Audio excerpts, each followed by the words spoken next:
Gracias por colaborar. Recogiendo tus envases de cartón, doblándolos y depositándolos en los contenedores azules de papel, ayudas a conservar limpio tu entorno. Muchas gracias. Consorcio Provincial de Medio Ambiente.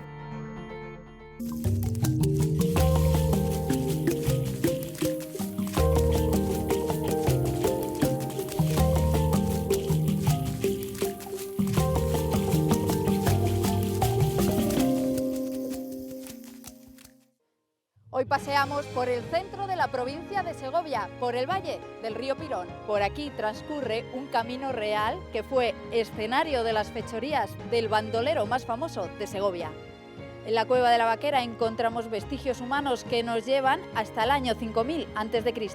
Abriremos las puertas de la ermita rupestre de Santiaguito.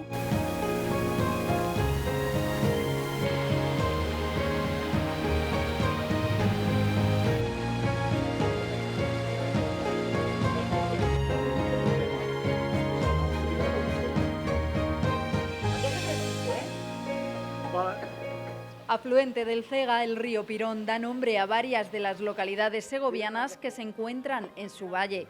Una de ellas, Peñarrubias del Pirón, es nuestro primer destino. Allí encontramos a Quique, un apasionado de la naturaleza y de este valle en el que jugaba de niño y ahora enseña a los visitantes. Buenos días, Quique. Hola, buenos días. Bienvenidos a Peñarrubias. Nos han dicho que este es el punto obligado para comenzar un recorrido en torno al río Pirón y a este valle. Pues sí, la verdad que Peñarrubias de Pirón es el corazón del valle y desde aquí parten la gran mayoría de las rutas. El Valle del Pirón siempre ha sido mi zona de juego, mi zona de aprendizaje y bueno, llegó el momento en el que tuve que estudiar fuera, me formé como ciencias ambientales porque la naturaleza era mi modo de vida. Y una vez que terminé la carrera, pues decidí volverme al pueblo, emprender este proyecto en el año 2014 y bueno, pues hace poco inauguré este nuevo centro de interpretación como un paso más a ofrecer al público y al visitante que visita el Valle del Pirón un centro en el que va a encontrar un material didáctico y bonito en el que seguro que será una gran experiencia para completar todo su recorrido.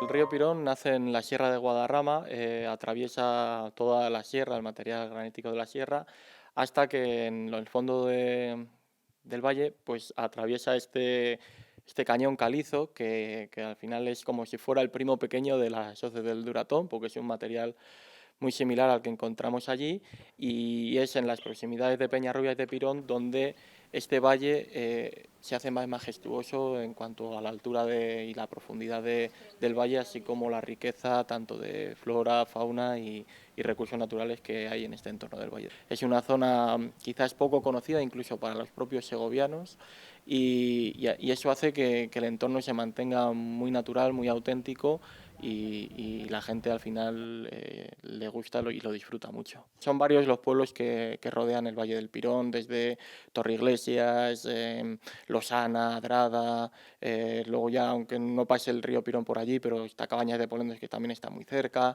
y bueno, son los pueblos quizás principales, pero también desde Segovia, empezando por Espirdo, La Higuera, también están marcadas ya allí las sendas del río Pirón.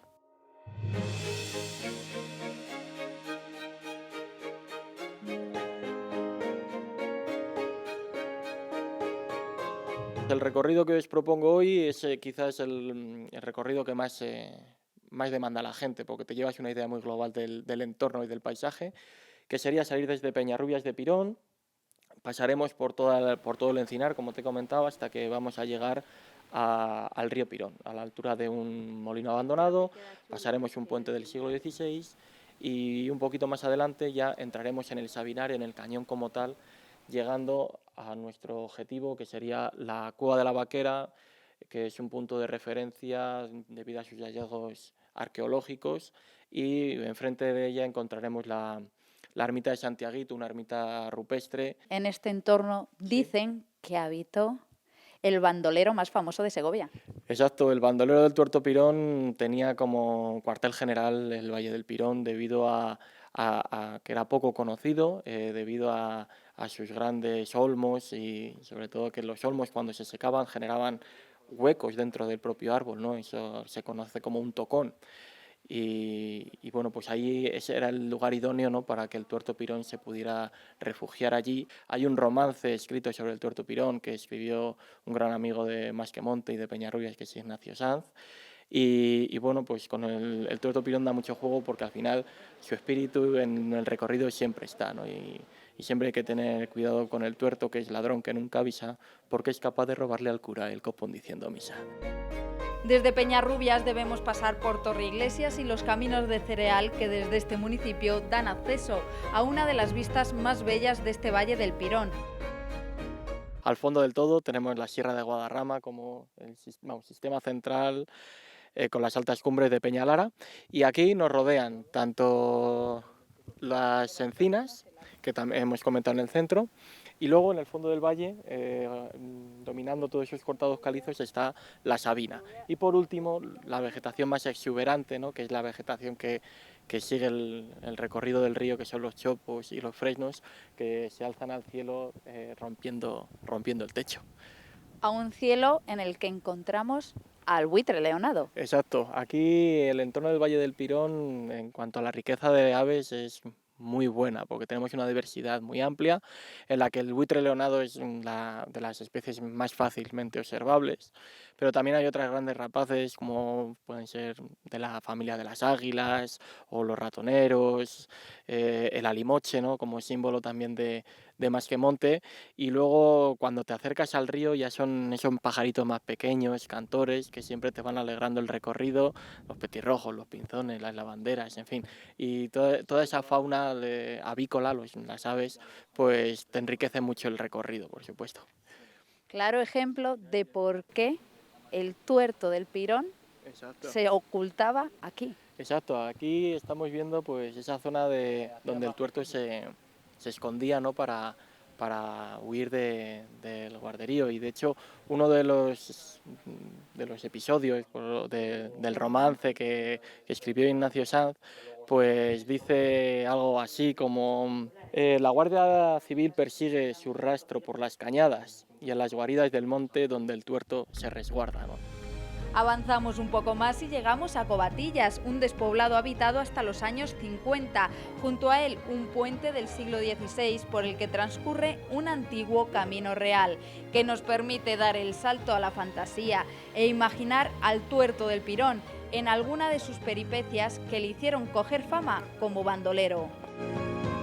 La visita del puente de Covatillas del siglo XVI, un puente de una magnitud espectacular, que cruza el río Pirón de lado a lado y tiene mucha importancia porque en este puente era un paso de mensajería real, entonces es un camino real y por aquí cruzaba la gente nobles y reyes que llevaban sus mensajes desde Segovia en dirección norte hacia Aranda. Entonces es un paso muy importante y le da una belleza espectacular al entorno del Valle del Pirón en este punto.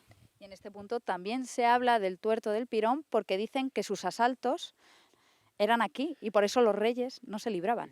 Claro, ahí también lo dicen, ¿no?, que el tuerto no se libraba a nadie. Y claro, dado que por aquí pasaban carruajes y gente pues con dinero y el tuerto lo que quería era asaltar para enriquecerse a sí mismo, seguramente que este era uno de los puntos de asalto de este bandolero tan famoso del Valle del Pirón. Aquí tenemos el río Pirón, que un poquito más adelante, como te he comentado, está la fuente de Covatillas, que es la que da vida y da agua al río Pirón.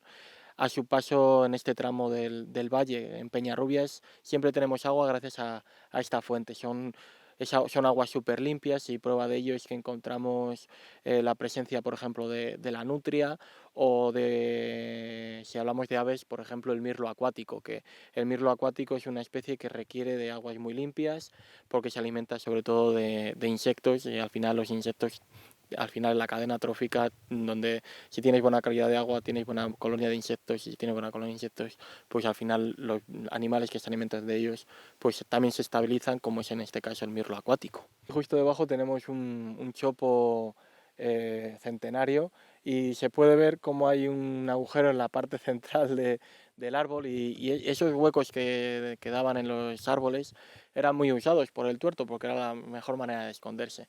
De hecho, se dice que mientras haya tocones, que eran estos huecos en los árboles, mientras haya tocones se le va a pillar al tuerto, si se puede decir, por los cojones. Así que seguramente antes de asaltar se escondería allí. Aquí termina la historia de este tuerto pirón, que las aguas de este río saben bien lo que se narra. Justo detrás nuestro tenemos las antiguas ruinas del caserío, que era una casa señorial principal que data del siglo XVIII aproximadamente, con su zona de cuadras y un palomar, y aquí pues ellos hacían su vida. Aguas abajo encontramos un molino harinero que estuvo durante muchos años utilizando una familia, de los cuales algunos todavía viven a día de hoy. Y también un poquito más adelante vamos a ver un puente con unas cabezas de león, que es una fuente natural que esta familia pues también construyó esas cabezas con el escudo de su familia en el dintel del mismo. Entonces era un entorno en el que privilegiado para poder vivir en esa casa de la familia, pero que hoy en día pues todo se encuentra en ruinas. Seguimos el curso del río Pirón hasta otra de las riquezas de este valle, la Cueva de la Vaquera. En ella se aloja uno de los yacimientos arqueológicos más importantes de nuestro país y que ha hecho que se cierre al público y se proteja un tramo de esta cavidad. Es el que nos aventuramos a visitar, acompañados de uno de los segovianos que más lo conocen. Muy buenas, Luciano. Hola. ¿Venimos vestidos para la ocasión, para la cita que nos espera? Un poco elegantes, pero ya saldremos sucios de la cueva, no os preocupéis. Pues vamos. Vamos cuando queráis. Aquí está el vehículo.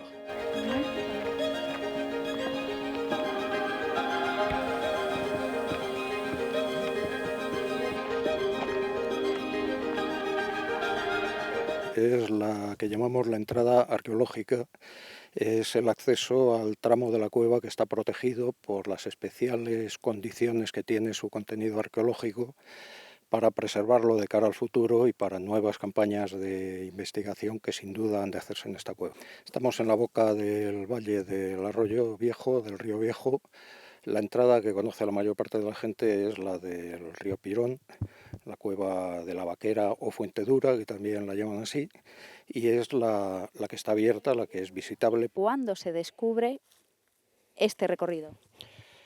Para la arqueología, en los años 70, las primeras excavaciones, que fueron además las que determinaron una de las primeras existencias de culturas del Neolítico en la cuenca del Duero, la hizo el que fue director del Museo de Segovia, Alonso Zamora, pues creo que en los años 72, 73, si no me falla la memoria demasiado. Después ha habido campañas más extensas dirigidas por la universidad y controladas por la Universidad de Valladolid, que son las que han puesto de relieve la importancia de toda la secuencia de la prehistoria reciente de la cuenca del Duero que se puede documentar en esta cueva. Desde el Neolítico más antiguo en esta zona, quizás un neolítico tardío en otras regiones, pero el más antiguo que se conoce en esta zona, hasta la Edad del Hierro, hay una sucesión continua de niveles de ocupación, de distintas utilizaciones de la cueva, que son las que han determinado estas medidas tan especiales de protección, para preservar ese registro único de toda nuestra prehistoria en un solo lugar. No es un recorrido que se haga habitualmente. Ahora, cuando entremos, podréis ver cuáles son los motivos. Primero, por una cuestión elemental de seguridad. Segunda, para proteger el yacimiento. Tanto la zona excavable como los conjuntos de grabados de la edad del bronce, de la edad del cobre y edad del bronce que tiene. Y como digo, intentar mantenerlo como una de esas grandes reservas arqueológicas para los que vengan detrás de nosotros.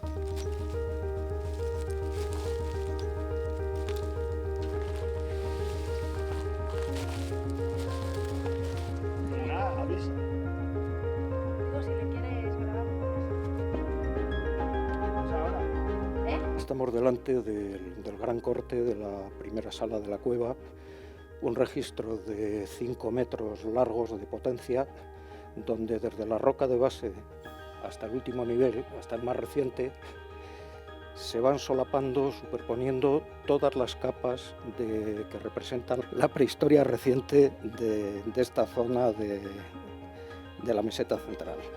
Desde el neolítico de las cerámicas decoradas, similar al que se está encontrando en otras zonas de España, en torno al 5000 y pico, 6000 a.C., hasta la edad del hierro, todo el registro de la ocupación humana de la zona está reflejado en los cortes de esta cueva.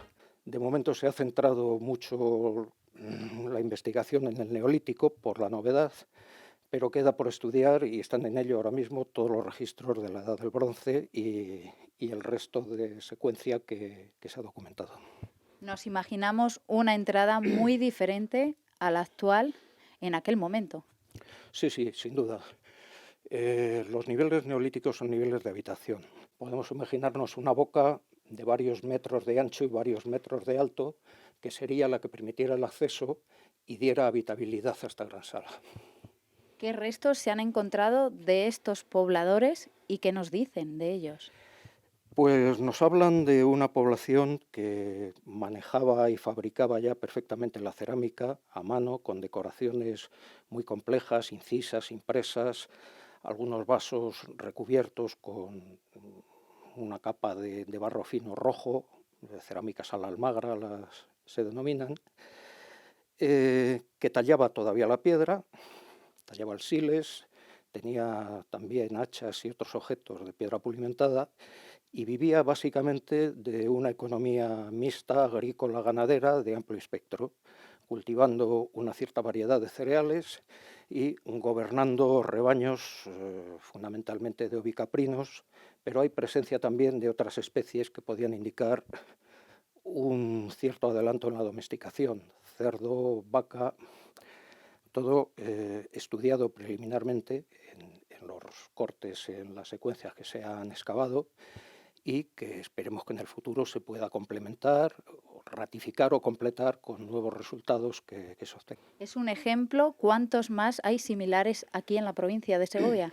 De estas dimensiones, muy pocos, prácticamente ninguno. Hay otra serie de yacimientos con materiales neolíticos, tanto en cueva como en abrigos, como al aire libre. Hay 2 o 3 enclaves al aire libre muy interesantes que nos hablan de un piso cultural, de un horizonte cultural más extenso de lo que se ha dicho hasta ahora. Esta cueva ha sido durante muchos años la única referencia del neolítico en el centro de España. Bueno, pues no, mentira.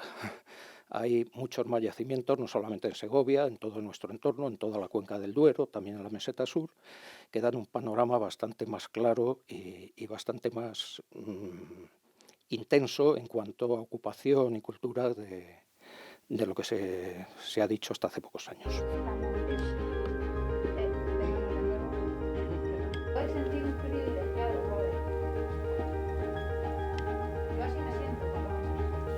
Esas capas negras, marrones, con inclusiones de carbón, piedrecillas, van cambiando los tonos cada pocos milímetros, es el aspecto general de la estratigrafía de la cueva. Imaginaos ese registro a lo largo de 5 metros, intentando identificar cientos de unidades estratigráficas de unos milímetros de espesor apoyadas sobre otra y determinando la función y el motivo de cada una. ¿Cuántas personas han estado aquí excavando y durante cuánto tiempo? Han sido bastantes años de excavación, pues no sé si han sido 5 o 6 campañas, creo recordar, si no más, y todo un equipo de la Universidad de Valladolid. Arqueólogos, geólogos, sedimentólogos, paleontólogos, palinólogos y todos los zoólogos que os podáis imaginar. Este espacio en el que estamos corresponde a una de las zonas que personalmente entiendo que se refieren a un espacio sepulcral en torno a después del Neolítico, en el inicio de la Edad de los Metales, 3000, 2500 a.C. Aquí hubo un enterramiento colectivo de inhumación. La gente del Calcolítico depositaba aquí sus muertos y generalmente, donde se han documentado sepulturas, se ha podido determinar la existencia de grabados en techo o paredes. Parece que hay una conexión directa entre el enterramiento y la realización de grabados y signos. Es una inhumación, normalmente, como os he dicho antes, pegando a las paredes, y en los mejores casos aparecen con algo de ajuar, un vaso o dos cerámicos, algo de siles, restos de fauna, pero poco más. Estos grabados, que parecen tan raros, la mayor parte de ellos corresponden con la época de enterramientos calcolíticos. Son como los que hay en Ennebralejos, como los que hay en la cueva de Matabuena, como los que hay en tantas otras cuevas que tienen este tipo de sepulcros dentro. No son motivos figurados, son, en la mayor parte de los casos, son signos geométricos, muy esquemáticos, abstractos, y además en amalgamas tremendas unos sobre otros, probablemente respondiendo a la acumulación de enterramientos en los mismos sitios. Con toda seguridad,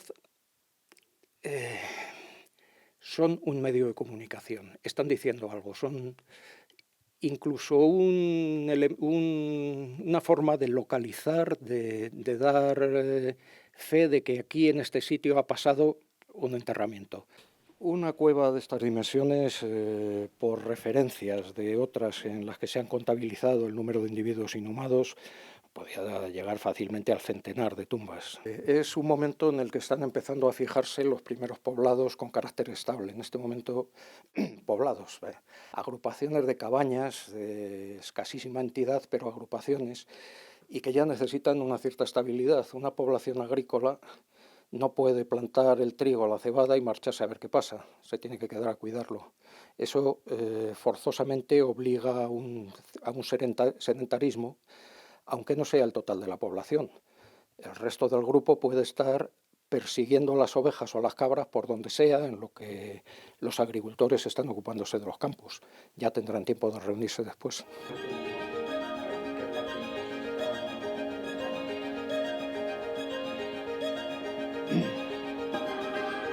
Uno de los motivos por los que hemos tenido que cerrar la cueva a cal y canto es por los abundantes saqueos que ha sufrido por parte de vándalos que han conseguido cosas como estas.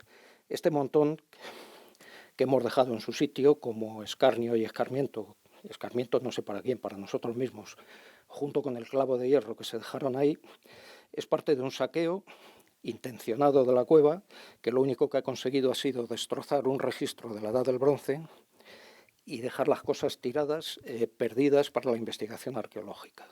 Por eso es por lo que la cueva se ha cerrado, por esto y por otras cosas iguales. Esta cueva es una gran reserva arqueológica que habrá que preservar, y es lo que estamos intentando con todos estos recursos que estamos metiendo dentro, para el futuro, cuando siga evolucionando la metodología arqueológica y dispongamos de sistemas que hoy no podemos imaginarnos, como hoy estamos usando ya métodos que hace 20 años parecían de ciencia ficción. Es conveniente que estas zonas de reserva queden a disposición de los arqueólogos que vengan detrás de nosotros.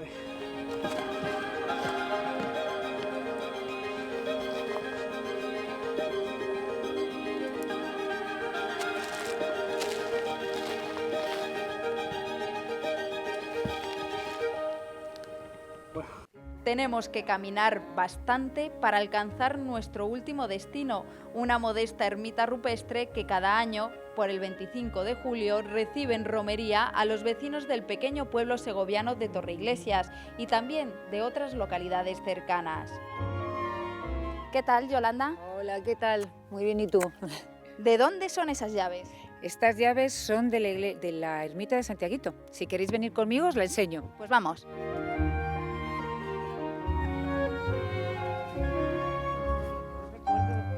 Esta ermita se encuentra en la confluencia de los dos ríos, el río Viejo y el río Pirón, que están un poquito más adelante, no lo puede captar la cámara. Y luego tenemos la ermita que está en pleno cortado, como podéis ver. Se dice que hace muchos años Santiago, el apóstol, pasó por aquí, camino de Galicia, y que paró en esta ermita, y por eso esta ermita siempre ha sido en honor a Santiaguito, no a Santiago, sino a Santiaguito. Como veis, aquí no tenemos el santo, Santiago, el santo le tenemos en Torreiglesias, en la iglesia de Torreiglesias. Le bajamos todos los años para celebrar el día 25 de julio Santiago. Esta, como veis, es la iglesia que tiene las ventanas, tiene 3 ventanas. Se arreglaron hace unos 10 años por un donativo de Inmaculada, que es una señora de Adrada de Pirón, que tiene mucha devoción a Santiago, y viene todos los años también ella desde Adrada de Pirón aquí a la misa de Santiago. Aquí en el Soto se celebró una boda y que prepararon una caldereta en las calderas estas de antes que había, y que comieron todos menos el cura y una niña. Entonces todos se murieron envenenados. Y el cura cogió el santo y se subió a Torreiglesias, y la niña se subió a Losana. Por eso que dicen que la pradera es de Losana y el santo es de Torreiglesias. Aquí se dice la misa, suben los dulzaineros, se sube con el santo, ya te digo que como le traemos de Torreiglesias se sube con las dulzainas, se dice la misa y luego ya se baja, y abajo pues comemos todos, es una comida, se suele hacer una paella, es nuestra fiesta muy especial. Primero ya solo por el nombre, que es Santiaguito, que es algo que nos llega, nos emociona a todos, y nos acordamos durante todo el año de él. Nosotros te agradecemos que nos hayas abierto las puertas de este pequeño santuario en plenas hoces menores entre el río Pirón y el río Viejo. Con esas imágenes, si te parece bien, nos vamos a despedir, pero no sin antes agradecerte, pues eso, que nos hayas dejado entrar en este tesoro. Aquí tenéis vuestra casa, y cuando queráis, pues este es vuestro sitio de reposo y de peregrinaje. Es momento de decir adiós a este valle segoviano, idóneo para hacer senderismo y disfrutar de la naturaleza, respirando la magia de un lugar poco conocido, pero que invita a fantasear e imaginar.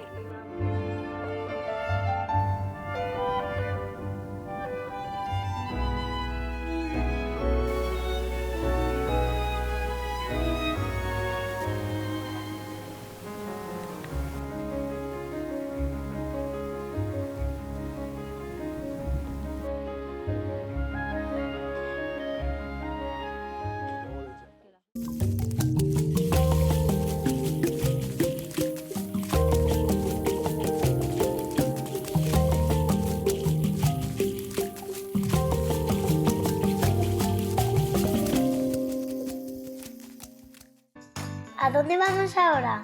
¿A reciclar? Sí, venga chicos, vamos todos a reciclar a los contenedores. Abuelo, no me acuerdo de lo que tengo que tirar en cada contenedor. Sí, es muy fácil. Todos los envases de vidrio y las botellas tienen que ir al contenedor verde. Los envases de plástico, latas y bricks van al contenedor amarillo. Y por último, en el contenedor azul van todos los envases de cartón, papel y toda la revista, todo lo que es papel. Pero todo hay que aplastarlo bien, que si no, no cabe.